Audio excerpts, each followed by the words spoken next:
nominees as well.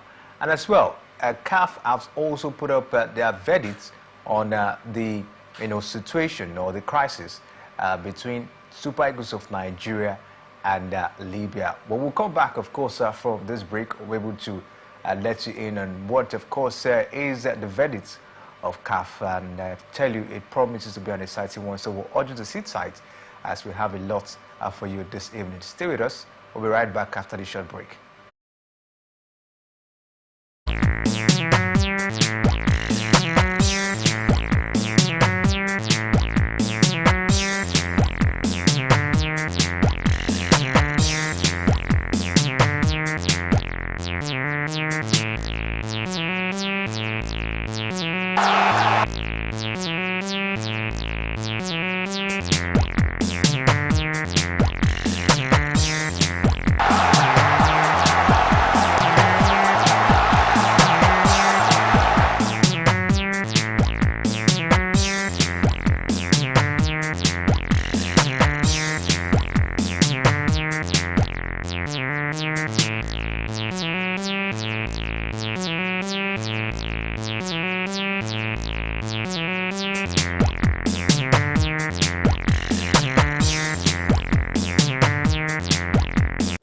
From the lines across the ocean to the land beyond the mountains, through the Sahara, we bring all the sport news, live analysis, expert discussions on trending stories in politics, business, socio-economic, sports, and documentaries. So catch all the updates on the happenings around the globe. Stay focused on the fact today, only on ATN.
The people of Maiduguri need your help.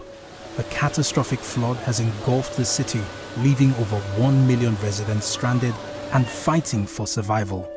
Entire communities are submerged, with people trapped inside homes and on rooftops cut off from food, clean drinking water and essential supplies. Health experts are warning of a potential outbreak of deadly diseases, and medical facilities are out of commission. The situation is dire. Helicopters, boats and high-riding trucks capable of navigating the treacherous, waterlogged areas are urgently required to reach the countless men, women and children still awaiting rescue. The Nigerian media is issuing a desperate plea to the government, humanitarian organizations, international actors and citizens across the nation. Step in now, before it's too late.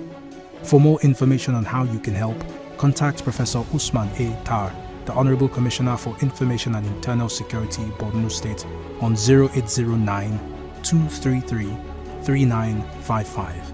Every second counts. This is powered by Atlantic Television Network.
Welcome back, Steve Sports Extraordinary on Atlantic Television Network, and of course it promises to be an exciting one this weekend, as we have a lot for you. Joining me this evening to do justice on today's edition is Emmanuel Michael. Michael, good evening to you and welcome to weekend edition of Sport Extraordinary. Yeah, good evening to you, Kingsley, and good evening to our viewers out there.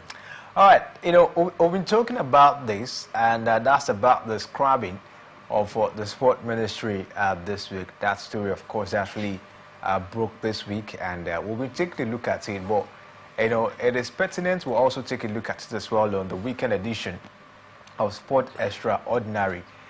This time, of course, no longer news that Nigeria's President Ahmed Bola Tinubu scrapped the Ministry of Sports and replaced it with the National Sports Commission, as it is, and that's the a new aspect of sport down here in Nigeria.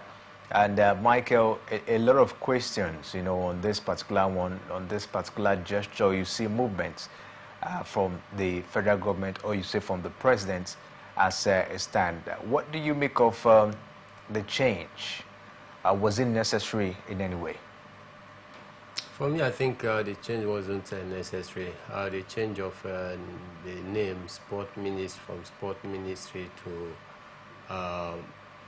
Sport Commission, I think for me, if you take a look at it, you want to say this is not the first time probably this name have been changed.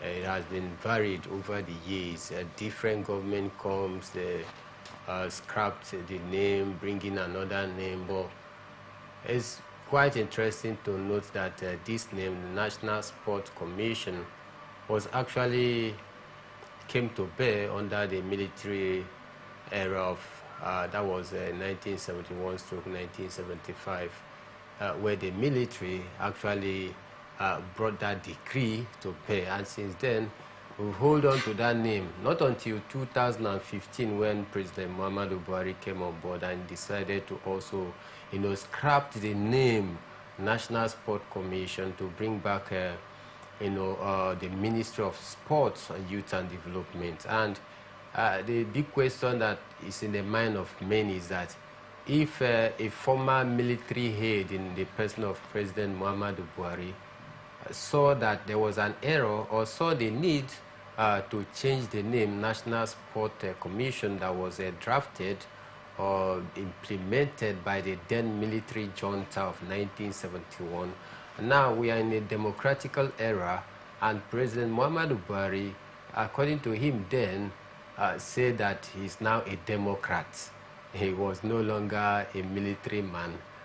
Maybe just because he want to curry favor from Nigerians, because building up to the election, there were so many criticism that how can a military man under democratical dispensation become the president of Nigeria. And then he came out to say that he was now a Democrat, and because of that, maybe it's one of the reasons he had to change the nomenclature National Sport Commission, because he was also enacted by the military era now to Nigerian, Sport Ministry. Now the big question, fast forward to 2024 when President Bola Ahmed Tinubu came on board. The name Sport Ministry was always in vogue, has been in vogue even before he came on board.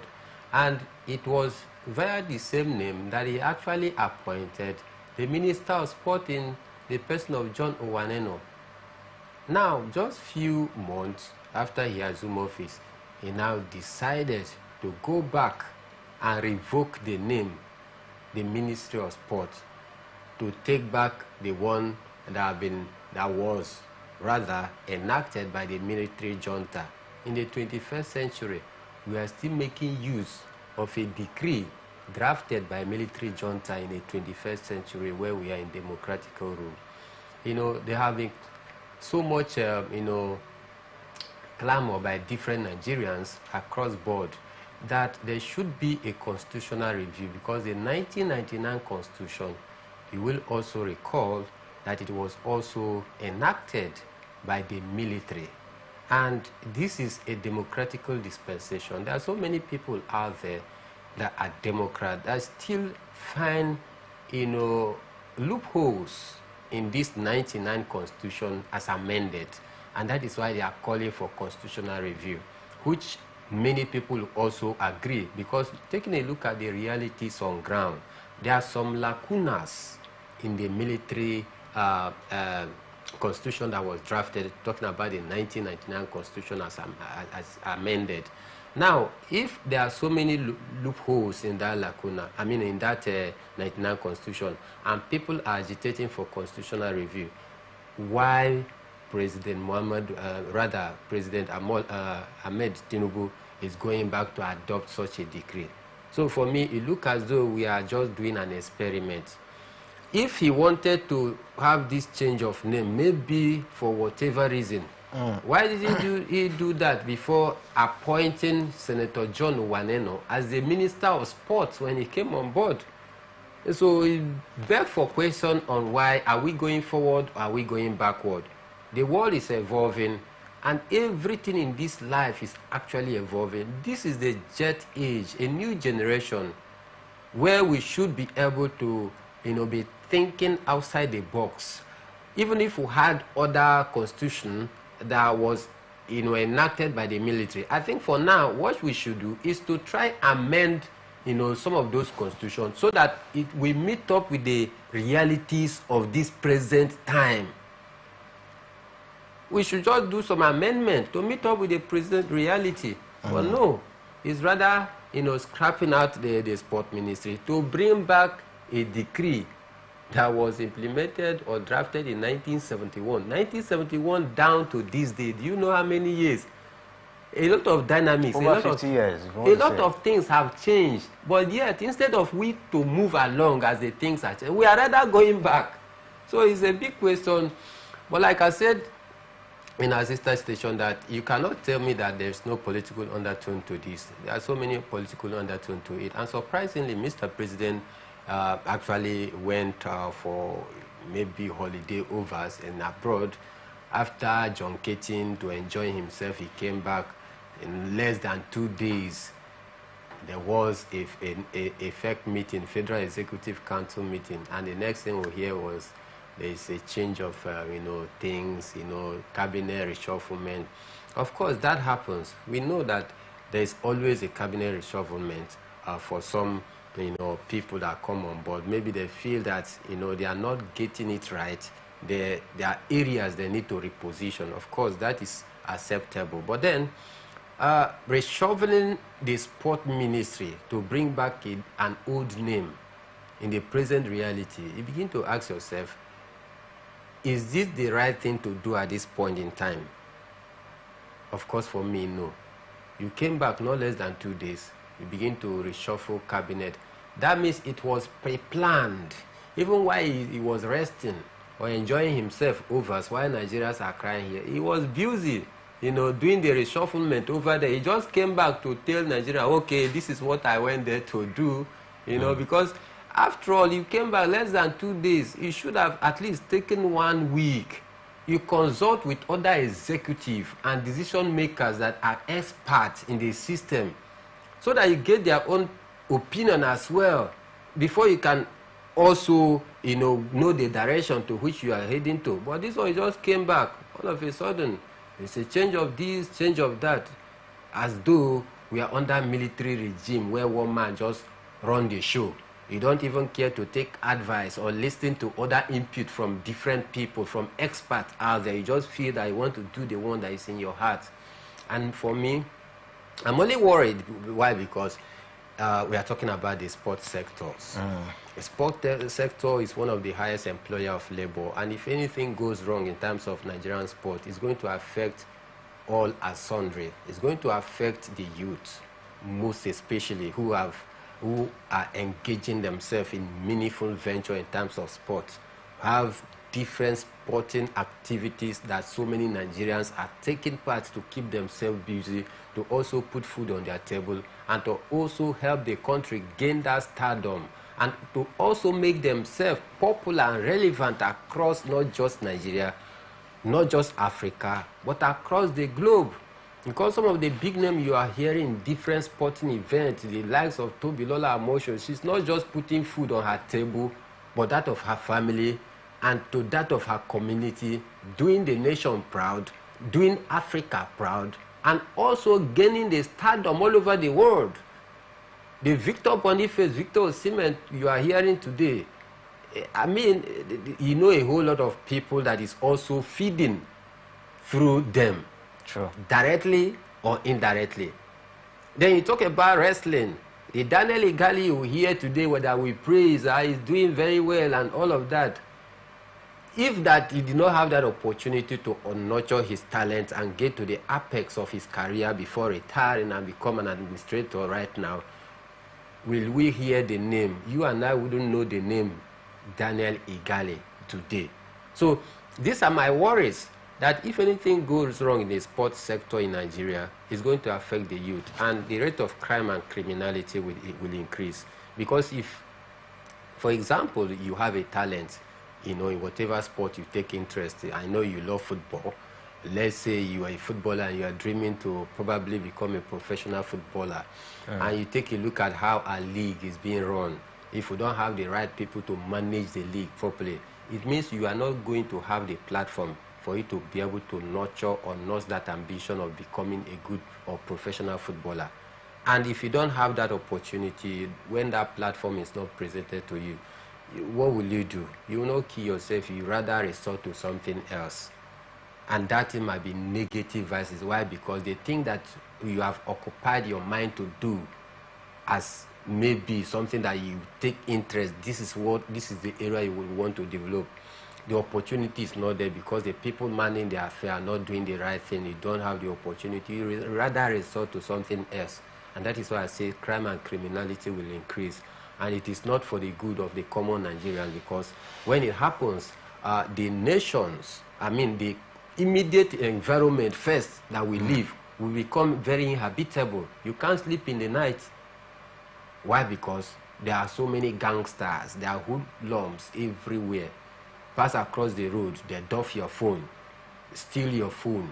You know, these are things that we don't want to. And that is why many of us are very, very particular, are very concerned about the change or the dynamics of Mr. President coming back, instead of making a consultation with experts that truly understand what a sport is all about. He just came back to make more like I don't want to use the word decree so that it doesn't sound as if we are still in the military era, but then he failed to do proper consultation in the area of sport. Now, you ask yourself, scrapping the sport ministry, he was the one that appointed the sport minister in the person of Senator John Wanino. If the sport ministry wasn't that okay, why appoint the sport minister to man that affair? As you came on board, immediately you were elected a president, and you feel that there are some infractions that you need to correct. Why didn't you make it known then that, oh, my people, I've been watching from the sideline, even as a citizen before becoming a president, and I feel this is what we should have done in order to better sports development in the country. Therefore, I wish that you Nigerians support me in this decision I'm taking. I want to scrap the Ministry of Sport. Let us bring back the National Sport Commission, because I feel if we bring back the National Sport Commission, it's going to better sport development in the country. And reason being that this A or this B were what I saw during the time when the name National Sport Commission was still in vogue. Is there any difference between the Sport Ministry and the National Sport Commission? That is another big question, because for me, it's just semantics. There's no difference. The Sport Minister is answerable to Mr. President, isn't it? The chairman of the National Sport Commission is answerable to who? Still President. Also, whatever, by and large, good or bad, the chairman of the National Sport Ministry Commission, rather, is still under the clutches of Mr. President. So what is the difference? Now, one of the major aim and objective of the National Sport Commission is to develop grassroots sport generally, and to also help to create or enhance a good sporting facilities across the country, which are the same aims and objective of the sport ministry. So you ask yourself, what are the difference? I did not see any major difference in that, you know. Then maybe the difference this time around is having Mohammed Diko as the chairman, and Mr. John Owanino is no longer the chairman. Maybe that is the difference. If not, for me, I think all these things are just semantics. But like I said earlier, there are more political undertone than this, because, you know, of course, you know that Shehu Diko is an ally, is a close crony to to Bola Ahmed Tinubu. John Owaneno as well, a close ally, a crony to President Ahmed Tinubu. So for me, I'm just thinking that it looks as though we took 5 steps forward and 10 steps backward, because instead of trying to fine-tune the sport ministry and bringing a new idea, a new innovation on how to drive sporting sector, so that at least it become very viable compared to what we are seeing in other neighboring African countries, maybe Morocco, Egypt, Tunisia, South Africa. Yet we are going back to adopt a decree of 1971 to govern or to run sport properly in 2024. How many years down the line? 50-something years. So for me, I think Mr. President got this one wrong. And that is why you are hearing so many, you know, clamor from different stakeholders, people who truly understand what the sporting sector is all about. They are making threats that they will sue Mr. President to court if he does not reverse the decision.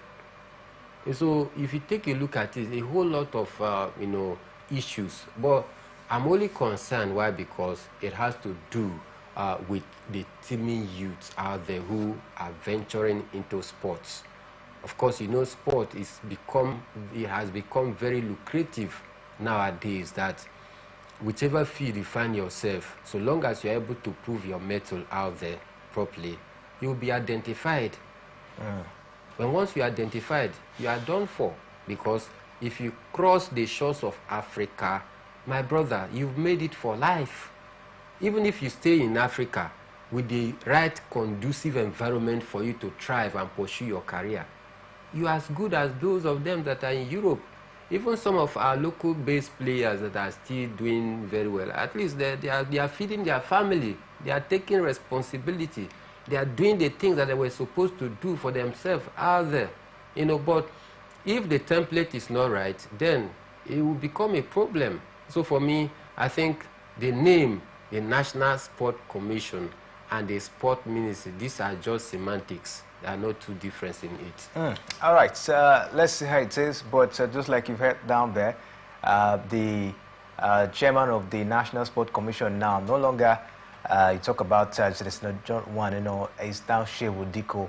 He's the man that has been appointed this time for the job. And talking about Shehu Diko, we hear that in the major step towards taking off as the new Marshal of Nigeria Sports, newly appointed National Sport Commission Chairman Shehu Diko has met with Secretary to the government of the Federation, George Ukume, and ex-Minister of Sports Development John Wanino, in Abuja. The meeting is part of early groundwork to establish a robust framework aimed at transforming Nigeria's sports landscape into a sustainable sports economy.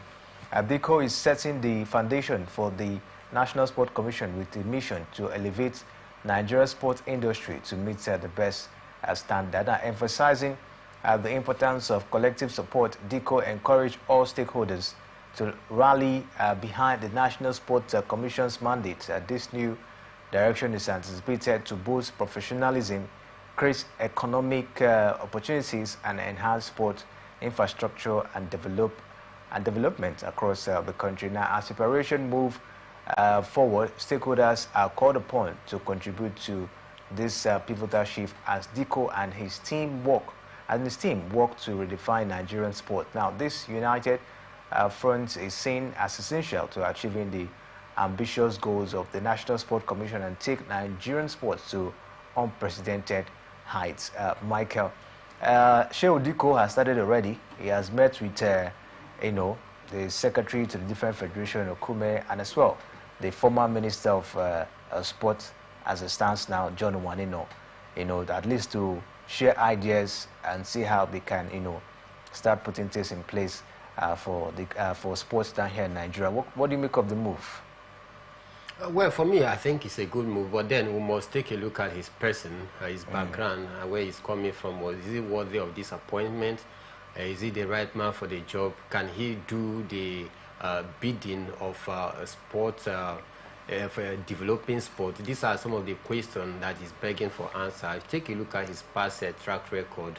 Not a good one per se. Of course, you will say, yeah, he's an astute administrator, one who has garnered a whole lot of knowledge, working from different sporting unit or sporting sector, manning different positions. First as the head of FIFA Go project in 2004. Then moving on as a consultant to the House of Representatives on sport matters. He held that position between 2008 to 2011.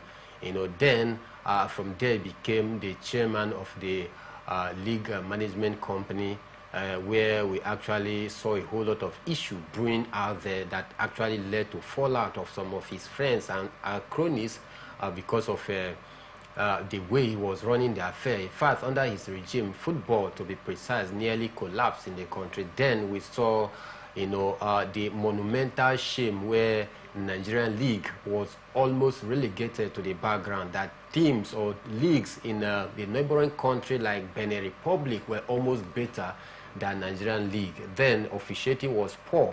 If there's any other word to use and describe the level of officiating, then it was abysmal. Then you talk about infrastructure, then on ground, nothing to write home about. Then holding sway as the head man of FIFA Gold project in 2024 to have to liaise between Bournemouth Football Club, Manchester United, and Kano Pillar.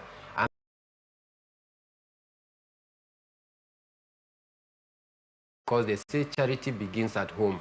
We can't talk about what he did for Manchester United or Bournemouth without talking about what he was able to do at his own backyard, which is Kano Pillar.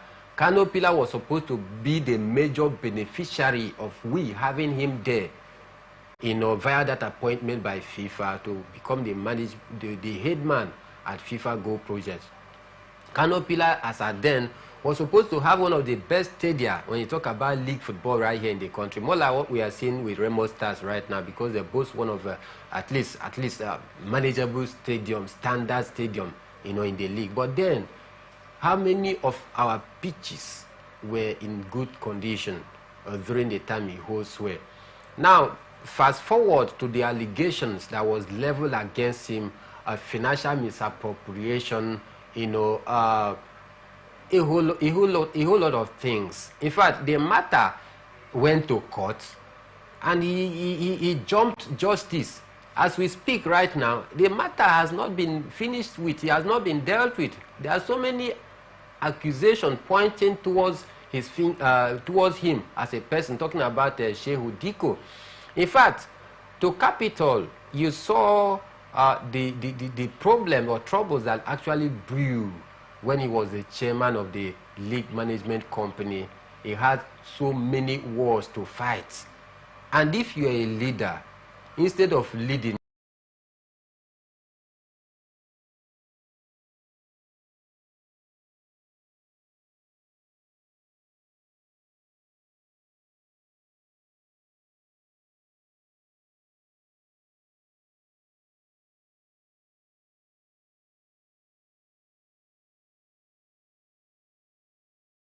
with him.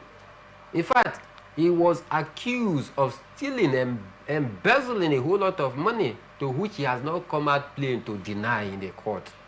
You know, so these are many issues that is surrounded around Shehu Diko as a person. Now we are going to bring him to become the head man of the National Sport Commission. With such a man that has questionable character, a man that has integrity tests, you know, that have been battered, these are big issues. Of course, in a Senate climb, if you have been accused of this kind of grievous offense, my brother, you dare not even contest, even if they gave you such position in a platter of gold, because you want to maintain your dignity, you will not take it. But in Africa, anything goes. We don't care. All we care is for us to assume that position, because we know that when we assume that position, somehow, they seem to be enjoying immunity clause when they get to that big position.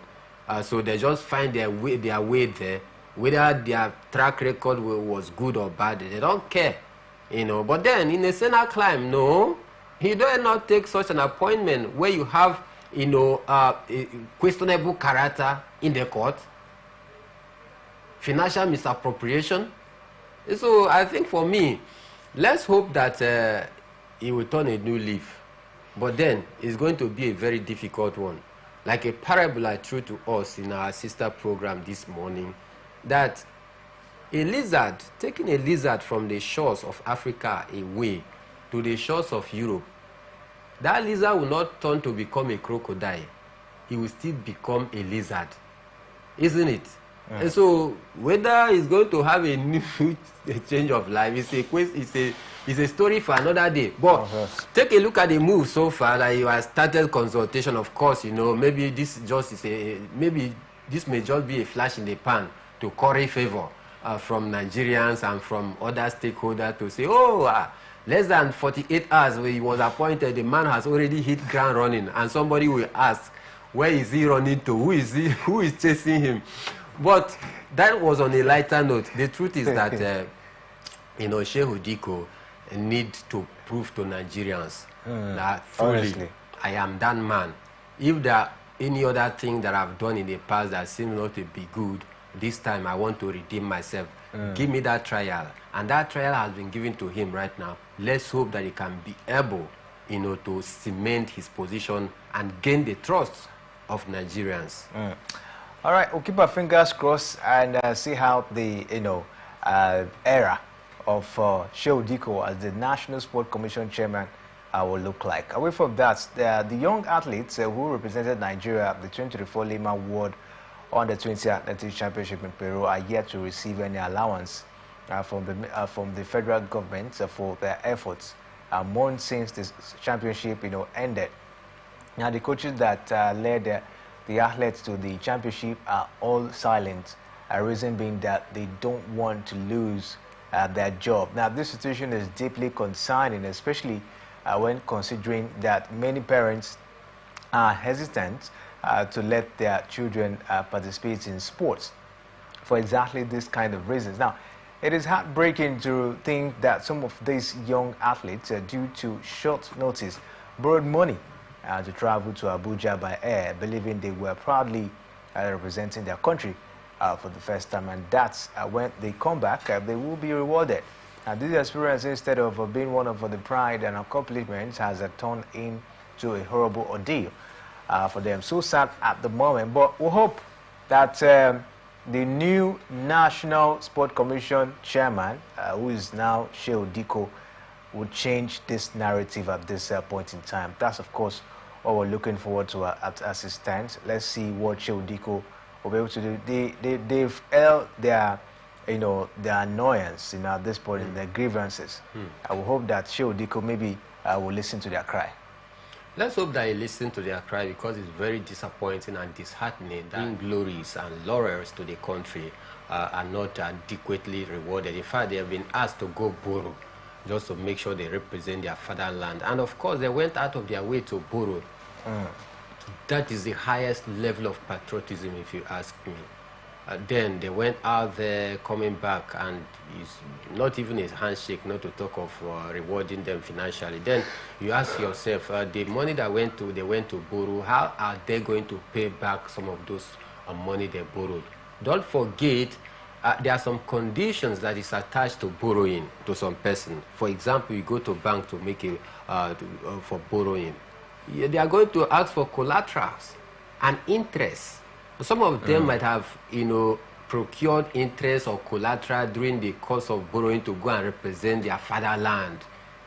Now, coming back, the federal government or the sport ministers haven't given them the money. How are they going to pay back the money they borrowed and the collaterals, or even the interest that comes with that borrowing? So it's a big question. And if you don't have the right people manning the affairs of sport, this is what you continue to get. And for me, it is very embarrassing. To say the least. They should come to their aid so that at least they go back and pay the money they borrowed. 2 days ago, 2 days before Mr. President actually came back to, do this cabinet rejigging, members of the House of Assembly, they came down to visit, to pay a visit to the then Minister of Sport, Senator John Waneno. And they gave him the sum of 100 million naira, just to also help to facilitate sport development and to help prepare for the next Olympic. 2 days before the president came back to reduce cabinet reshufflement. Now that 100 million naira, where will he go to now? Will he still remain in the purse of the Minister of Sport then, John Waneno, or is he going to return it back now to the chairman of National Sport Commission? So part of that money should be used to settle these ones, so that at least it will encourage others to take part in different sporting events, so as to also do the nation proud. Quite disheartening though, the coaches refuse to complain to the media to voice their displeasure because they are afraid of getting sacked or losing their job. That is how pathetic the system is, that people are pretending. Instead of coming out to say the truth, they are afraid that, if I come out to the media to criticize and lay my complaint, I might lose my job. And that is how bad the system is. With this kind of happenings, if you have a brother or you have a son who loves sports, whatever sport, whether it is tennis, taekwondo, name it, wrestling, and this kind of event is unfolding, they are hearing this kind of negative news, will the person be encouraged? Such person will not be encouraged. Won't be. And our sport is going down the drain because of maladministration. That is why I'm particular about the change of the name National Sport Commission. I ask, is it about a change of name, or is it about a change of heart, or it's about a change of attitude, or it's about a change of leadership, or it's about a change the way the people who are man in position of authority do their things, so that at least we have a new turn and have different way of doing something different, so that we can begin to get positive results. Because it's not about a change of name, it's about a total revolution, a total repentance from doing the wrong thing to start doing the right things, because I think maladministration is one of the things that have served as a bane for sport development right here in the country. All right, let's see how it goes. We hope that the cry of these athletes will be heard by the federal government or the new National Sport Commission. Away from that, reigning African champion Esther Kolawale has secured a bronze medal in the 62 kg weight class at the 2024 Under-20 World Wrestling Championship in Tirana, Albania. Kolawale in the 16th round lost to USA Mercy Kitty 3-3 on criteria. However, the 2024 Paris Olympian in a repechage match defeated Tino Debuk of Kazakhstan by 10-0 superiority score, having beaten Venezuela's Atrid Montero with the same scoreline 10-0.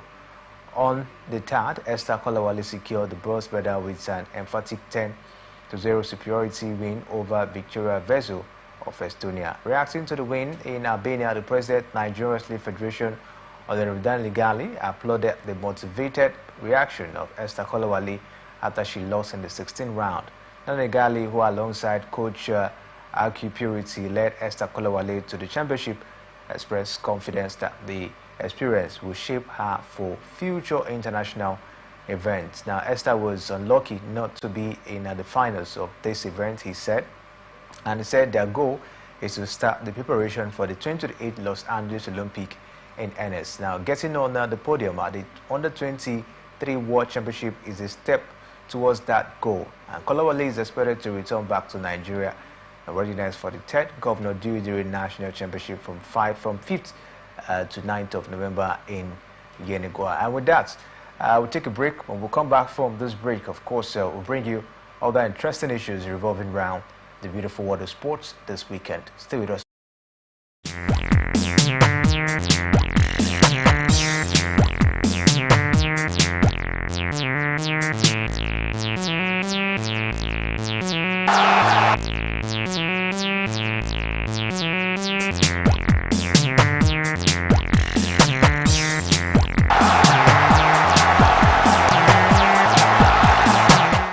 You're welcome back. See Sports Extraordinary on Atlantic Television Network. Still, of course, the weekend edition of the show.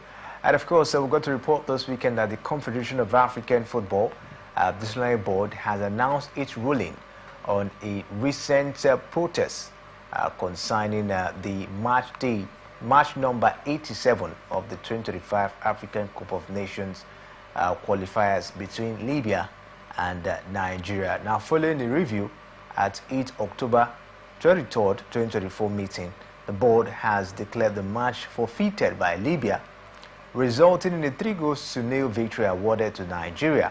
Now, this decision comes after Nigeria's team endured a difficult experience in Libya, where players and officials were stranded for over 20 hours before the match. Now, the Libya Football Federation was found in breach of Article 31 of the AFCON regulations alongside Article 82 and 151 of the CAF disciplinary code.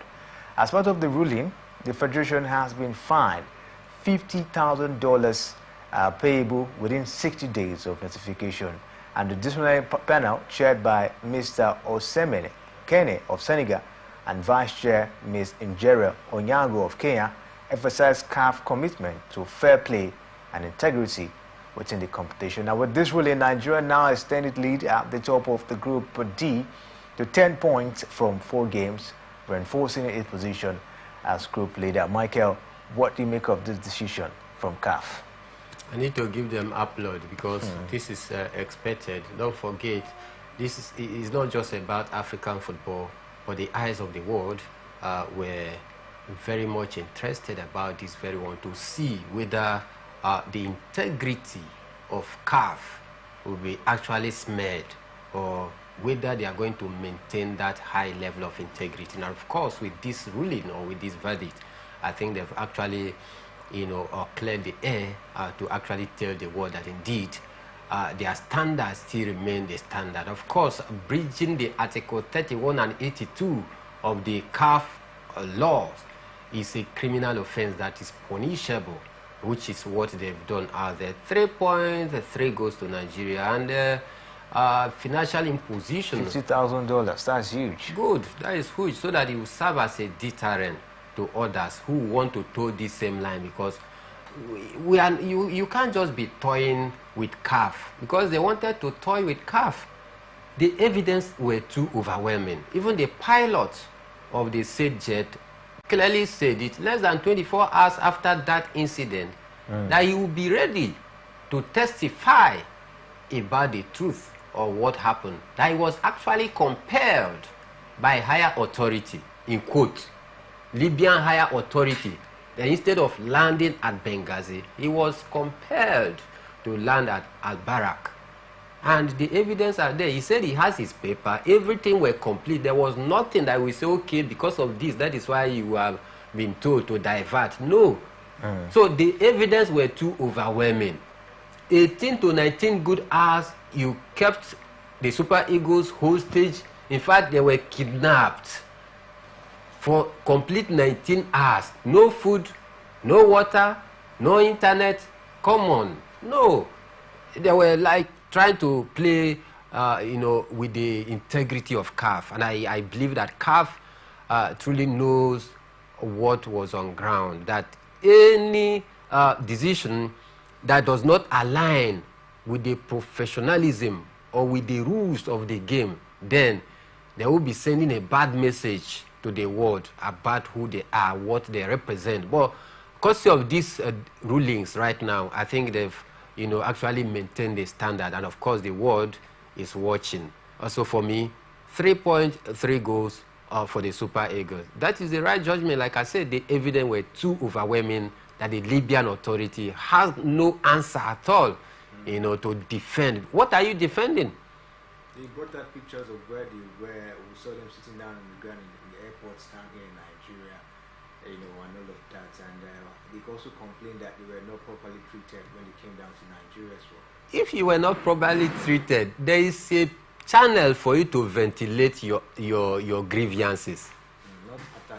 Not a reprisal attack, because this one is more like a reprisal attack, in quote, that is if Nigeria did anything bad to them, which they did not. It was just concocted. These things were pre-planned. They pre-planned these things, because they know that it would be very difficult for them to come to Nigeria and get any positive result. So they had this thing in mind before that, okay, let us just devise a means.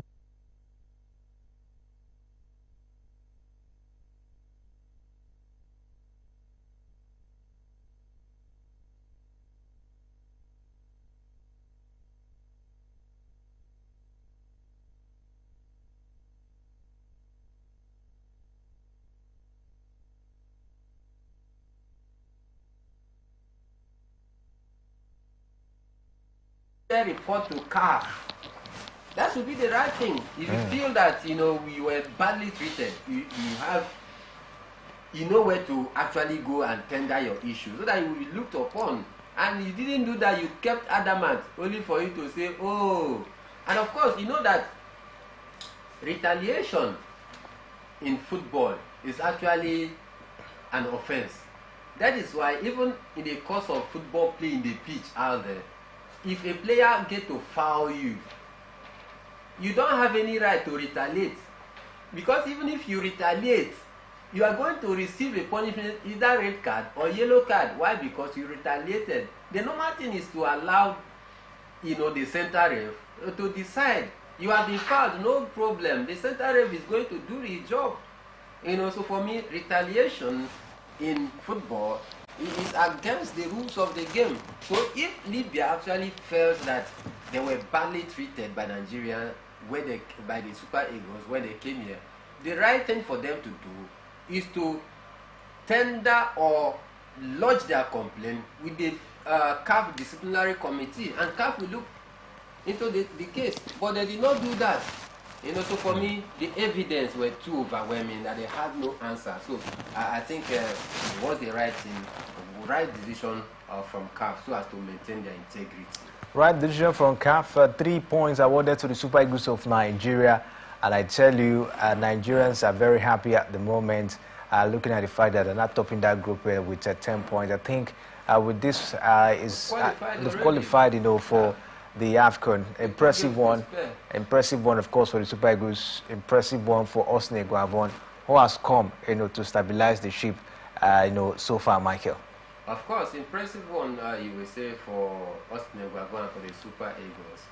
You know, so that at least we know that in the African Cup of Nations, it is done and dusted. We now focus on the World Cup, channel our energy on the World Cup and see if we can be able to revive the hope of Nigeria or the Super Eagles qualifying for the World Cup. So for me, I think it's a nice one.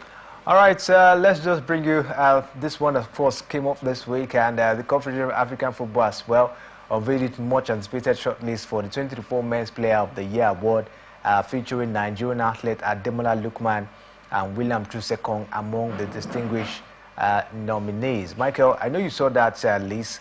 What do you make of it? Ademola Lookman, William Trusekong in that list. We also have, you know, some other top players as well in that one. What do you make of that, you know, as one? Talking about the CAF player of the year. Who do you think, of course, is favorite for that one? I think for me, Ademola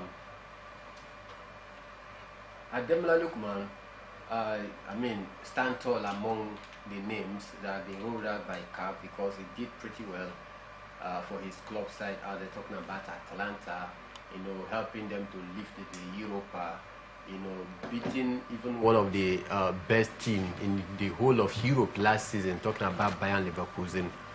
You know, lifting the Europa. He scored a hat-trick in the final, was very instrumental for their run, you know, where they actually finished last season in the Italian Serie A. Moving on to the Super Eagles, so for the African Cup of Nations, he was very instrumental helping the Super Eagles get to the final.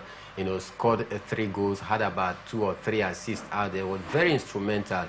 You know, so for me, I think there is no man that truly deserves it more than, you know, Ademola Lookman. Taking a look at the names, you know, that have been rolled out, and of course he has continued with his impressive form so far this season as well. So this might just be another added advantage for him. So I think Ademola Lookman, you know, truly deserves this very one. Coach of the year nominees, former Super Eagles coach Joseph Pesiro was omitted from that particular one, and a lot of persons were not happy with that particular omission, Michael. Yeah, a lot of persons not happy with the particular omission, but then sometimes you need there are so many things that you need to factor in place. You know, for Emerson Faye, the Ivorian coach that came from nowhere, per se, because they actually sacked their head coach because of the poor result. In fact, they sacked their coach before the last group game because of the fact that Ivory Coast were almost already been eliminated from the CAF African Cup of Nation. Yes, Cup of Nation, African Cup of Nation. But then immediately they relieved the head coach of his appointment. This man was drafted in, and he began to churn positive results, and even had to navigate his way through to the final. Not just getting to the final, but coming up against a very stiff opponent in Super Eagles. They were able to defeat us and lift the African Cup of Nations. So for me, I think for Joseph Pesiro, came there, played defensive pattern of play without any good impact that you may say. Then I think I'm not surprised. But the man who truly deserved this very award, I think, is Hugo Bruce of South Africa. The man did very well with the crops of locally based players that he had with him. All right, let's quickly take a look at the UEFA Champions League. We saw some games as well this week. Michael, what do you make of it? Barcelona, Real Madrid, Aston Villa were all on fire in UEFA Champions League match day 3 encounter we saw this week. For Barcelona, I think it looks as though they're beginning to get back their magical mojo under Hansi Flick so far this season. The league, they've been very good. Champions League did very well as well. Then for Real Madrid, I think they show the character they are made up of. No doubt they are the best team in Europe when it has to do with the Champions League. Record 15 times a winner, coming from 2 goals down, you know, to humble Dortmund. More like a repeat of last year's final either, but this time around they did it in a magical fashion. Aston Villa surprisingly are topping the UEFA Champions League standing. 3 wins out of 3, 9 points. So for me, I think they are doing great. So for me, I think this year's UEFA Champions League is going to bring out the best in the clubs out there, because this time around you don't need to rest any of your players, because every game is as important as the last game. The English team are showing high level of dominance. Aston Villa, just like you mentioned, topping the table now. Liverpool are second as well in this one. Not also forgetting Manchester City, who are also third. What do you make of the sudden dominance from the Premier League teams? It looks as though they are beginning to revive back the hand of time where we used to see English team dominate.